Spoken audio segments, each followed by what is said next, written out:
Hello, everybody. Welcome to the Locks Don't Lie weekend preview show.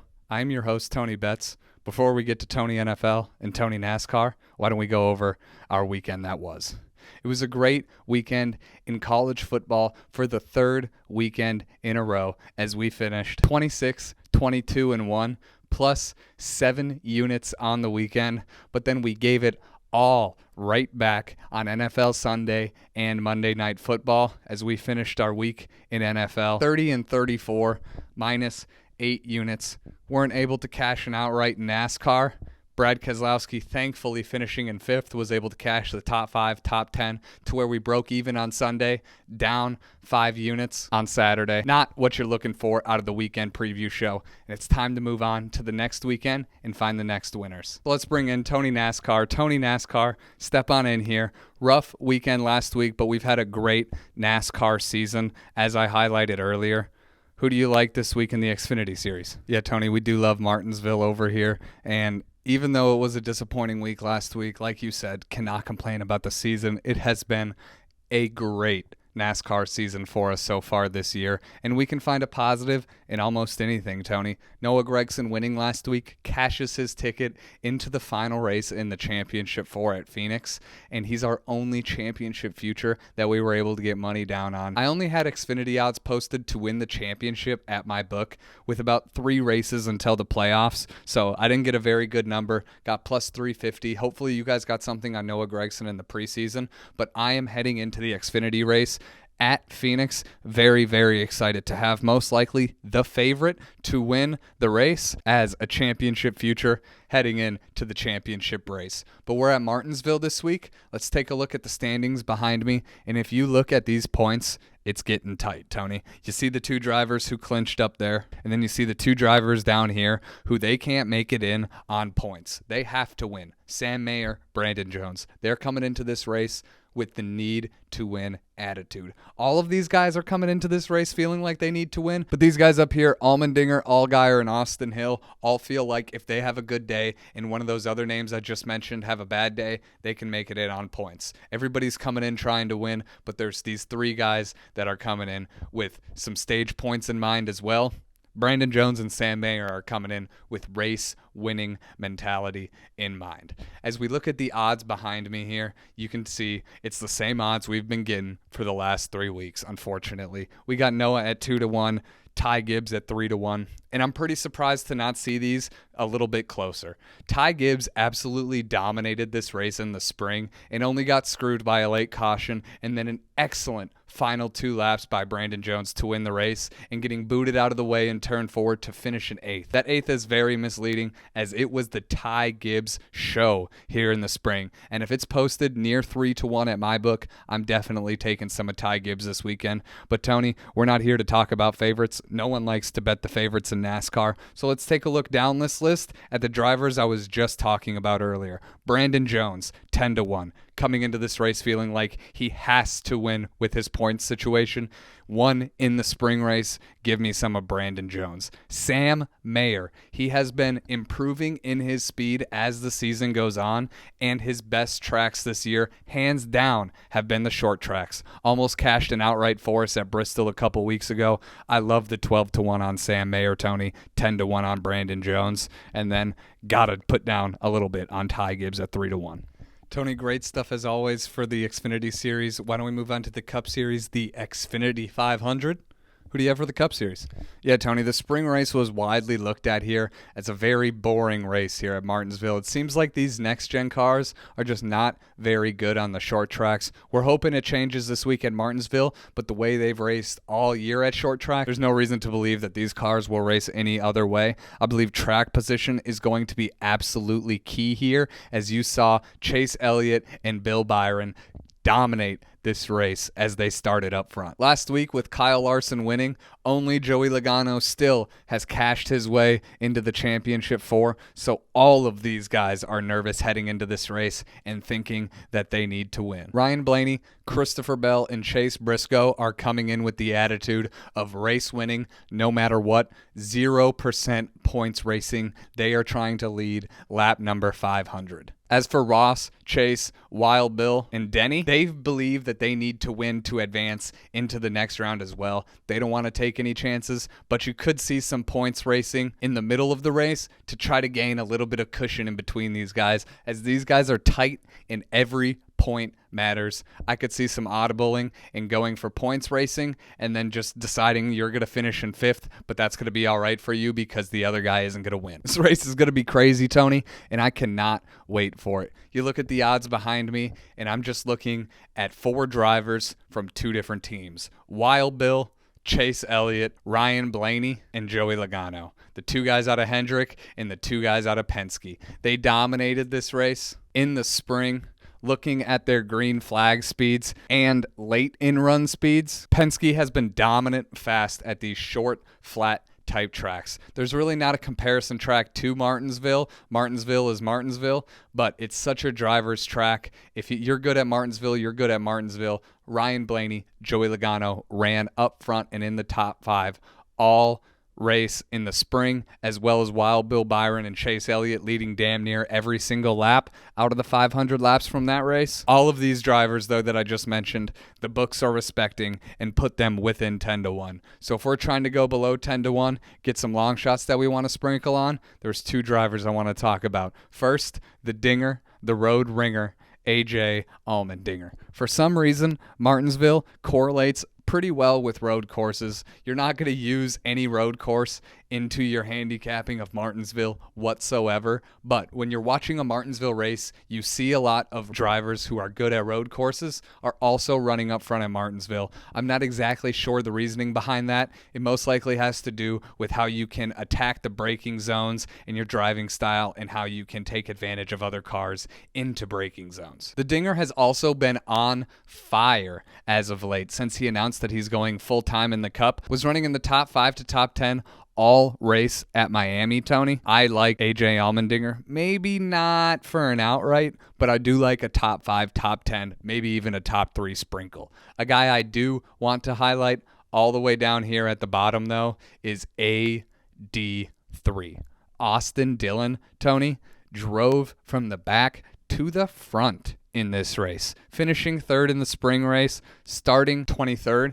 This is like my guy Garage Guy Chase says is a gut boy pick. AD3 drove through the field last week. AD3 drove through the field in a race where people thought that you could not pass.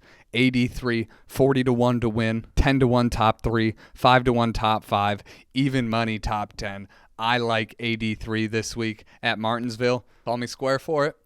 It's the gut boy play, Tony. Tony, thank you so much for that information. Next week is going to be our final week together until next year. You know I'm going to miss you, buddy. Let's hope we can cash one of our championship futures we have, huh? I'll see you next week, bud. Anyway, let's move on to the NFL segment of the show. Tony NFL, step on in here. It's time to go over Week 8 in NFL action. I know you're excited. Disappointing week last week, minus 8 units. Hopefully we can get back on the positive side. Who are you liking this week for the NFL? Yeah, Tony, new week, NFL Week 8, and I'm super excited. Let's first go over the Arizona Cardinals coming in to Arizona Cardinals versus the Minnesota Vikings. Vikings, 4-point favorites at home, Tony, and I like the Arizona Cardinals in this matchup.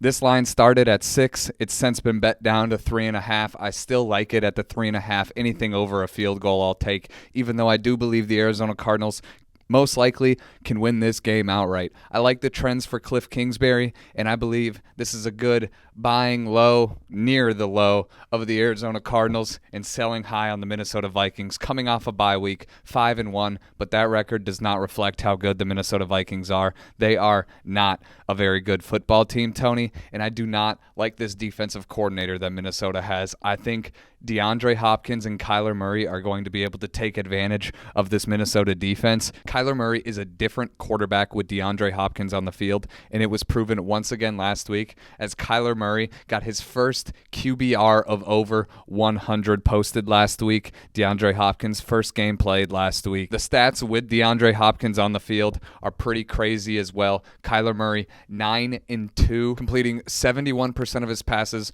with a 21-9 touchdown touchdown to interception ratio. Without DeAndre Hopkins, Kyler is just 3-7, completing 64% of his passes with an 11-6 touchdown ratio and only throwing for 234 yards a game, compared to with DeAndre Hopkins, he's passing for 270 plus.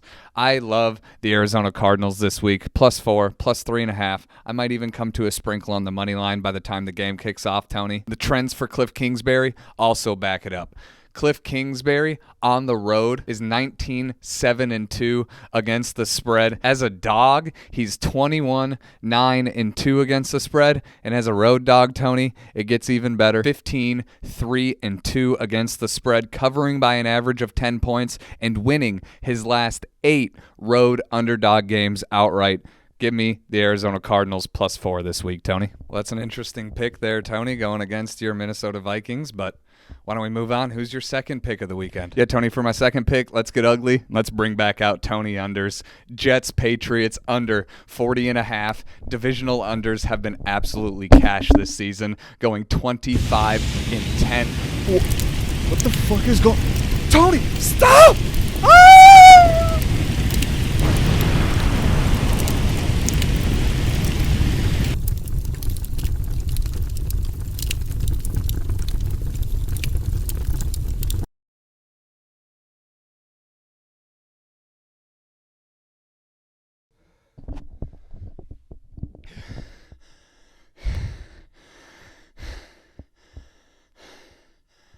We ain't doing this fucking shit again.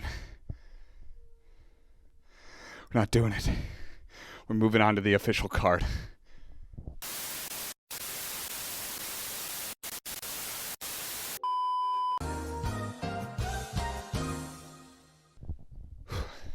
All right, we've regrouped. Let's go over the official card for today.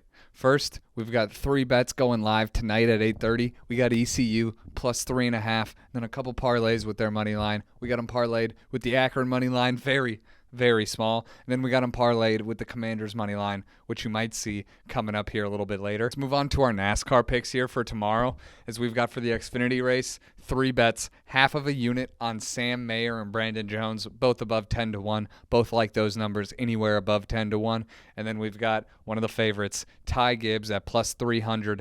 Put a full unit down on that. We've got 2 units on the Xfinity series. Let's move on to our stacked Cup Series card. As you heard these names earlier, AD3, top 10, top 5, top 3. Eric Almirola, top 10, top 5, top 3. The Dinger, the Road Ringer, AJ Allmendinger, top 10, top 5, top 3, 50-1. And then the favorites, like I talked about, from Hendrick, Chase, and Bill Byron, putting a unit and a half each on those drivers. Let's move on to our Saturday college football action. As you can see, like usual, a stacked card here behind me. Start off with some action on Saturday. Eastern Michigan +7 against Toledo, and we got West Virginia +7.5 against TCU. Notre Dame +3, Charlotte +17, and ODU +3.5 are our next picks. Louisville +3.5, K-State -1, UCF +1, Cal +17.5, Mizzou +4, under 43 in the Colorado State Boise State game.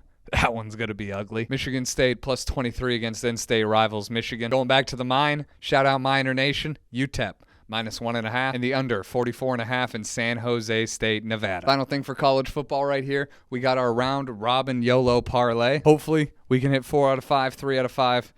Maybe even cash out big, hit 5 out of 5, hit the entire round robin and the parlay this week. But we'll move on here to our NFL Sunday, as we've got, like usual, a ton of NFL Sunday bets. And we'll start off here first with Philadelphia -10 against the Steelers, under 39.5 in the Jacksonville-Denver game out in London. And you heard it earlier, Arizona +4 against the Minnesota Vikings. Detroit +3.5, and we'll take Carolina +5. Under 40.5 in Tony NFL's last pick given out alive, as he's got the under 40.5 in the Patriots Jets. Giants +3, San Francisco -1.5, as you see the Kyle Shanahan versus McVay trends there. Washington +3, Washington money line like you saw in the parlay that's kicking off tonight. Green Bay +11, prime time unders all year, under 47 in Sunday Night Football, and then we'll take the Bengals -3 against the Browns. And you see I got myself a three-way teaser. You can still take these two teams,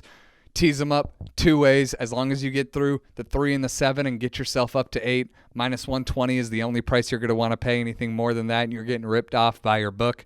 But this teaser I do like. And then our YOLO underdog parlay of the weekend. You've seen all of these names on the bets. We're taking the money line straight up and hoping for some chaos this weekend. That's going to wrap it up here for the Locks Don't Lie weekend preview show. I appreciate you stopping by. If you enjoyed the episode, please hit that sub and thumbs up button as it really helps me in the algorithm. Comment below who you think is going to win the race. May the winners be yours. Locks don't lie.